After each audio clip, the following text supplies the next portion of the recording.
Flat कारोबार सुबह से लगभग वैसा ही रुझान बना हुआ है। हालांकि ब्रॉड मार्केट में बहुत बढ़िया तेजी देखने को मिल रही है।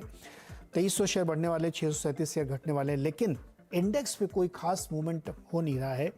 निफ्टी 18 पॉइंट रेड में, बैंक निफ्टी 80 पॉइंट ग्रीन में, एक बहुत ही छोटे से रेंज में दायरे में ये स्टॉक्स घूम रहे हैं, ये इंडेक्स घूम रहे हैं। और इसमें ट्रेड कैसे लिया जाए, क्या अप्रोच इस वक्त होना चाहिए, इस पर क्विक कमेंट लेते हैं प्रकाश गाबा जी से। गाबा सर, ये मार्केट जो है ना ऊपर एक बार गया, शानदार रैली बनी है, उसके बाद अब ये ठंडा पड़ गया है, एक बहुत ही छोटी सी रेंज में घूम रहा है। क्या अप्रोच है आपका इस वक्त? Well, good afternoon to you. है तो वीक। बैंक निफ्टी ने नया हाई बनाया है, निफ्टी ने नहीं बनाया, तो दिखता है कि अब ओपनिंग इंटेक हाई है, लेकिन जो ट्रेडिंग हुई है, ट्रेडिंग लोअर लेवल पर हुई है। तो निफ्टी और बैंक निफ्टी में एक तालमेल नहीं है, साइडवेज मूव रहेगा। आज फाइनेंशियल निफ्टी का एक्सपायरी है, हफ्ते में 2 छुट्टी है, तो पूरा हफ्ता ऐसे ही होने वाला है, कोई खास नहीं है। और वॉल्यूम्स भी आज बहुत कम है, तो निफ्टी और बैंक निफ्टी में तो ट्रेड नहीं बनता, तो बनता तो शॉर्ट साइड, लेकिन है साइडवेज, तो best avoided. Best avoid. Actually volume बहुत ही कम है इस समय। अगर आप टोटल कैश मार्केट ऑफ फिनोक देखें तो 1.25 लाख करोड़ से भी कम का ट्रेड होता हुआ दिख रहा है। लेकिन गाबा साहब, एक दो कंपनी है जिसमें मैं आपकी राय लेना चाहूँगा। गैस कंपनी आप ट्रैक भी करते हैं, MGL 7% नीचे, HPBP तो खैर छोड़ दें, IGL में भी 4% ही कमजोरी। क्या हो रहा है इसमें? क्या कुछ ज़्यादा दिक्कत आ रही क्या चार्ट में MGL IGL में? लग तो ऐसे ही रहा है। एमजीएल की बात करें तो 1000 के आसपास से लौटा है। 1000 एक साइकोलॉजिकल रेसिस्टेंस है, और यहाँ पर भी कुछ एक महीने के करीब, 3 या मेरे ख्याल से 3 हफ्तों के लिए यहाँ पर स्ट्रगल हुआ, उसके बाद एक गिरावट आई है। तो पॉसिबल है कि अब गिरावट बढ़ सकती है। एमजीएल ट्रेड करा है 917 के आसपास, 880 का ये जोन है, वहां तक स्लाइड होने की संभावना है एमजीएल में। तो पॉसिबली वीक इन डाउन मूव है एमजीएल में। इंदिरा गैस की बात करें, यहाँ पर भी वीकनेस है। यहाँ लेवल करीब 400 के अभी ट्रेड करा है 415, 400, 395 पॉसिबल है। ओके, तो IGL MGL की ये तस्वीर यहाँ पे बनती हुई दिख रही है। चलिए बातचीत करेंगे आज उस IPO की जो आज से खुला है। इलेक्ट्रॉनिक मैन्युफैक्चरिंग सर्विसेज देने वाली कंपनी है एवलॉन टेक्नोलॉजीज। IPO आज से खुल गया है। IPO का प्राइस बैंड 415 से 436 रुपए के बीच में रखा गया है, और इशू से कुल 865 करोड़ रुपए जुटाने की योजना है। इसका थोड़ा सा और डिटेल आपको बता दूं मैं कि इसमें जो फेस वैल्यू है इशू की वो 2 रुपये है, और इसमें 320 करोड़ का फ्रेश इशू होगा और 545 करोड़ का OFS होगा, यानी जो मौजूदा शेयर धारक हैं वो निकलेंगे। अगर आप इसमें अप्लाई करना चाहते हैं तो आपको 13 शेयरों की एक लॉट के लिए अप्लाई करना पड़ेगा, और आपको 14,820 रुपये की एक लॉट पड़ेगी, और आप मैक्सिमम जो है 34 शेयर की एक लॉट जो बनाई गई है उसके लिए कर सकते हैं। 13 लॉट के लिए आप अप्लाई कर सकते हैं। बातचीत करने के लिए हमारे साथ मैनेजमेंट अवेलेबल है। मैं आपका परिचय करा दूं। CMD है कुनहामिद बिचा साहब, और CFO RM सुब्रमण्यम जी। सर, बहुत बहुत स्वागत है आपका CNBC आवाज़ पर। और बहुत सिंपली पहले मेरे दर्शकों को ये समझाइए कि ये एवलॉन टेक्नोलॉजीज क्या करती है, कंपनी काम क्या करती है? So Avalon Technologies started in 96 in the US. 99 we started our first factories. The vision was to do manufacturing in India. So in those days, 20 years back, we tried to start manufacturing, electronic manufacturing in India. Today our biggest market is in clean energy. We do parts for solar, hydrogen and EVs. The second largest is mobility, where we make parts like signaling systems for the railways, parts inside planes, seating, lighting, fire detection, and a large part also is in industrials of different types. So what we do is a complete box build or complete system build, where our factories not only make the PCBs, we make our own sheet metal, our own plastics, our own machining. So the final product comes from our different factories and finally assembled together. Today, we believe after 20 years, 22 years of doing this, the inflection point of Make in India is truly happening. And not only for Avalon, but for the whole industry, we will see a huge growth potential in the future years to come. And we want to lead that from front. Okay. Vijay sir, आपका ये जो issue है, इसका objective क्या है? ये fund क्यों race करना चाहते हैं आप? Maybe I can answer that. Sure. Please go ahead. Yeah, basically in terms of the overall rationale, I like to tell you first. Okay, as a company, we are a profitable company, and if you're going to grow at say 10 to 15%, we should be able to fund ourselves. But anything growth beyond that, we will require external fund infusion. And the primary purpose of the IPO itself is to make sure this growth is fully funded. As Bichas have explained, we are seeing a pivoting moment, an inflection point in terms of the industry and Avalon specifically. We want to make sure we use this opportunity, pivot ourselves into the next orbit, and then grow.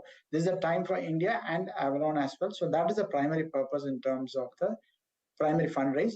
Out of the 320 crores, which is the primary fundraise, we are planning to use about 145 crores for prepayment of debt, and the balance being in working capital and general corporate purpose. And in the idea about using the debt repayment is also to make sure the balance sheet is strengthened. And as we move along, we can re-leverage in terms of growing, okay, so that the growth is fully funded. That's the primary purpose of what we're doing. Sir, what is the net debt as of now? Sorry? What is the level of net debt as of now? Net debt, yeah, I can answer that. November 22, as of November 22, the net debt is about 300 crores. And with this, it should come down to 50%. And with the cash we're getting generated in terms of moving forward, we expect the debt levels to come down to about 50 to 75% from as of what is today. And that should also lead to interest cost saving, which should add to the PBT. Okay mister बिछा, आप ये कह रहे हैं कि 145 करोड़ आप date में डालेंगे, बाकी आप वर्किंग कैपिटल के लिए यूज़ करेंगे. मुझे ये बताइए कि आपकी वर्किंग कैपिटल की पिक्चर कैसी है और डेट डेज कितने हैं जिसमें आपका वर्किंग कैपिटल घूमता है. So we have 75 days in payables and 75 days in receivable. On net average of inventory we carry is around 90 to 120 days. Today is a little bit higher because of the component and supply chain issues, but that is what we will be maintaining going forward. So the cost is going on. बहुत लागत बढ़ रही है chip के भी वजह से भी और दूसरी चीज़ों सप्लाई चेन की वजह से भी, और आपकी डिपेंडेंसी कुछ क्लाइंट तक है, बहुत कंसंट्रेटेड लगती है मुझे. ये आप मुझे एक्सप्लेन करेंगे कि आपका इन्वेंट्री लेवल क्या है, जिससे कि मैं ये समझ सकूं कि आपकी जो वर्किंग कैपिटल वो कैसे घूमेगी considering the cost. Maybe I can try and answer that. Sure, sir. Okay. Today, our inventory is about 127 days in terms of days of sales. As our MD said, today is slightly elevated because of the chip shortage. But if you look at on a steady state basis, we used to operate about 60 to 90 days. So in the long run, we will reach the steady state. It will take about 12 to 18 months to reach that. We are seeing the early signs of easing of situation in terms of component. Already this happened in the B2C space. It will happen in B2B space as well moving forward. And once it happens, we should get back to our steady state, which is about 60 to 90 days of net working capital cycle. Okay. So your can you tell me the revenue breakup for geographically? कहाँ से कितना revenue आता है आपका? Yeah. So in terms of revenue breakup, 62% of our market is in US market, and the balance 38% is India and other small geographies, which is there all put together.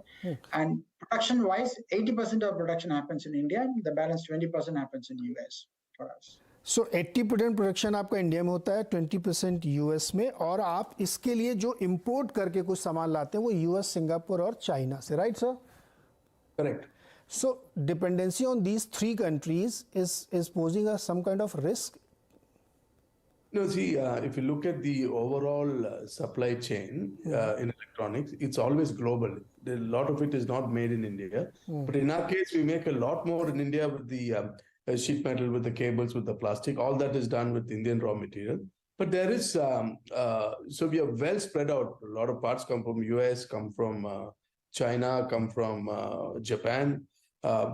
So anybody doing it anywhere in the world, you're going to have a global supply chain for electronics. You cannot have a country-specific supply chain. Okay, despite कि आप make in India पे बहुत focus करें, लेकिन फिर भी dependency कहीं ना कहीं बाहर रहेगी. अच्छा विजय साहब, मुझे ये बताइए कि कितना मार्जिन आप कमांड करते हैं, क्योंकि आप B2C में नहीं है, मैं कह सकता हूँ कि आप B2B सेगमेंट में बेसिकली कितना मार्जिन आप कमांड करते हैं? So historically, we are around 11 to 12% EBITDA margins. and we look for how to increase the margin into the future. There are different ways we feel it can. And as of today, it's been very consistent at these rates for even through the COVID as well as through the supply chain shortages. A lot of our cost increases are given back to the customer as per contract. So the commodity changes as well as the IC price increases are usually passed back to the customer.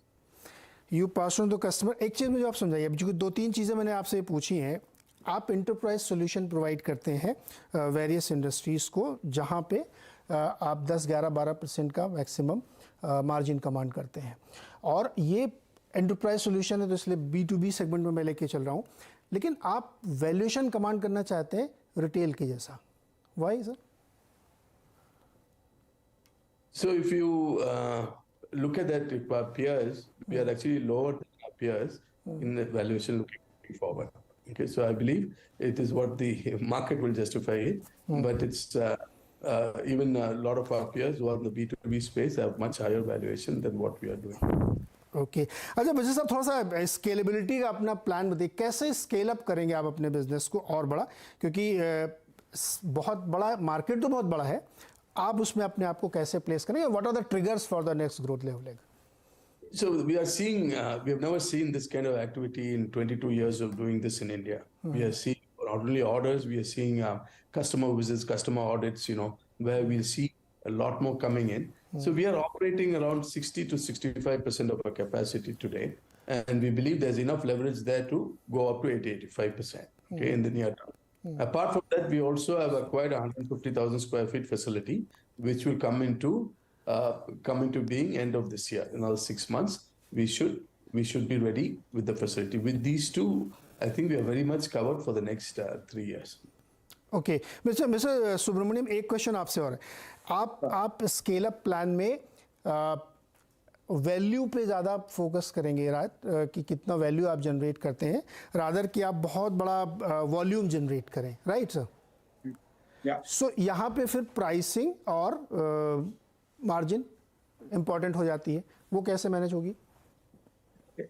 Just to answer your question, is the way it works is we are a B2B enterprise space, and what we are doing is a mission critical products. Okay, pricing is a criteria, but it's not the only criteria. Capability and in terms of delivery and how we are able to do this of resume, all of them becomes important or equally important criteria, and we are well placed to do that. Point number one. Point number two, with geopolitics and what you call products moving out of China, there's a huge growth potential, and that's what we are operating on. If you look at the past, we have continued to operate irrespective of our operating capacity utilization. We have always maintained our margins, and moving forward as well, we will make sure our pricing takes care of the margins. What can happen over is if a capacity utilization does go up, there is an operating leverage impact which can happen, and that can push up the margins, but that's more for the future. Today, we will always ensure we do get into a particular market and the customer at the right margins and make sufficient margin so that we don't lose the margins at any point in time. Okay mister विचा, अगर हम numbers के through जाए, we see the numbers, FY22 was very better, extraordinary better. But if we come to the FY23, which yet to almost complete, but yet to complete it in your balance sheet, why FY22 was extraordinary? FY21 was equal, 20 was equal, but FY20 was sharp jump. Why? Maybe I can.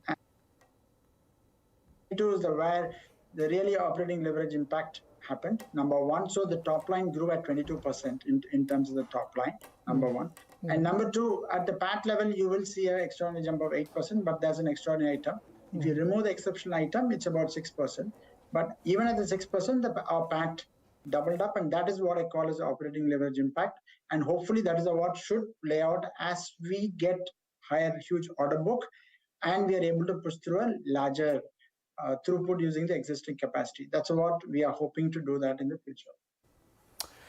Okay, तो mister बिचा and Subramaniam sir, बहुत बहुत शुक्रिया हमारे साथ जुड़ने के लिए, and best wishes for your good listing and good response.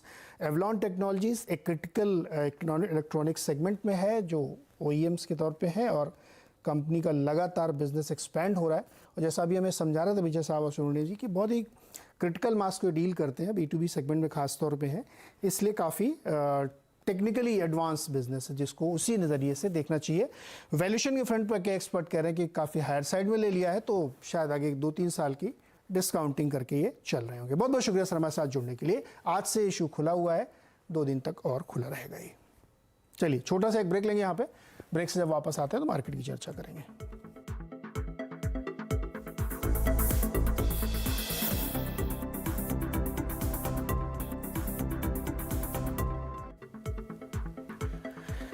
स्वागत एक बार फिर से आपका। और अब जरा बाजार का हाल देखें, 14 पॉइंट नीचे निफ्टी और 132 पॉइंट ऊपर है बैंक निफ्टी। ये एक बहुत ही नैरो रेंज में सुबह से चल रहे हैं।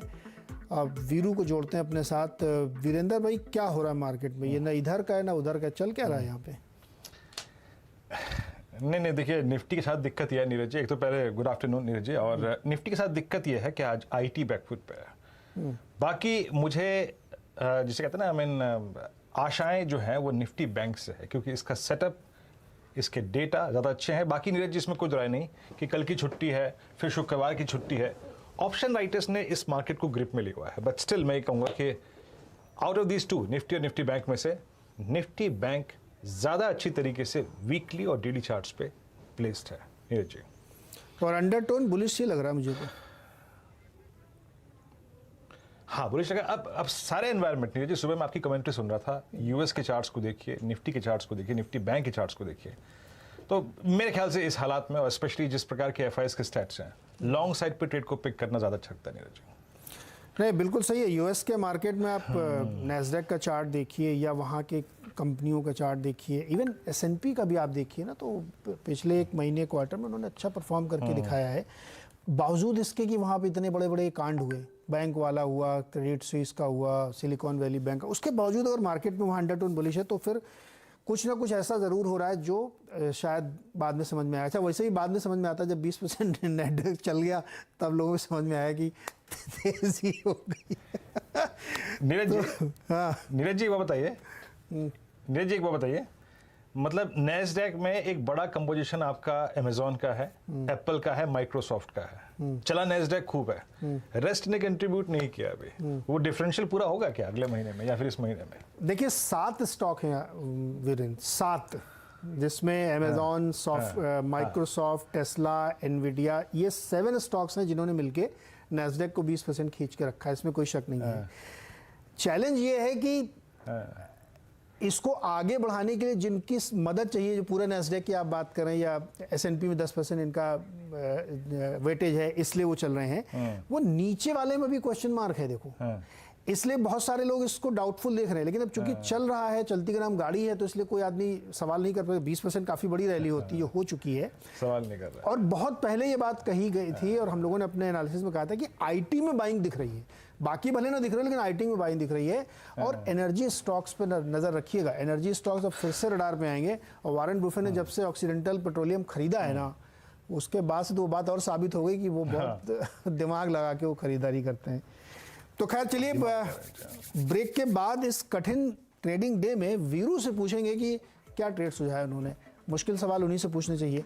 छोटा सा एक ब्रेक लेते हैं, लौट के फिर शुरुआत होगी कमाई का अड्डा की हर्षदा और वीरेंद्र के साथ।